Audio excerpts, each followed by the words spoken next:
এই জামাতে আমিরের প্রোগ্রামে গেলাম কুমিল্লা শহরে, একজন 1 লক্ষ টাকার একটা চেক দিছে। তো এই প্রোগ্রাম, মাইকের খরচ, এই সাউন্ডের খরচ, এই ব্যানারের খরচ আমি জানিও না, আল্লাহ চালাইতেছে আমারে। বন্ধুরা দেখলাম আমাকে 14 লাখ টাকা দিছে।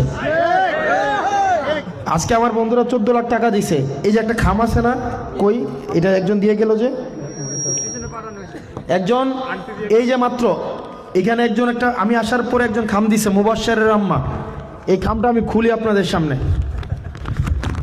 আমি এটার মধ্যে মনে হয় পয়সাপাতি আছে, আমি যদি ভুল না করে থাকি। হ্যাঁ, এটার মধ্যেও দেখেন টাকা দিয়ে গেছে। তো যার এই চান্দাবাজের টাকা নাই, মামলাবাজের টাকা নাই, তার আছে কি আল্লাহ, আর আছে কি আপনারা। আল্লাহকে ঠেকায় রাখছে, আল্লাহকে ঠেকায় রাখছে। এই পুরা নির্বাচনে এটাও টাকা দিছে না, তিতাস থেকে। গতকাল হচ্ছে ওই জামাতে আমিরের প্রোগ্রামে গেলাম কুমিল্লা শহরে, একজন 1 লক্ষ টাকার একটা চেক দিছে।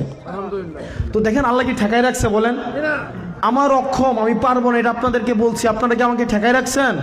আপনারা আমাকে দিতেছেন না। আমার টোটাল নির্বাচন খরচ লাগবে 41 লাখ টাকা, না 40 লাখ টাকা।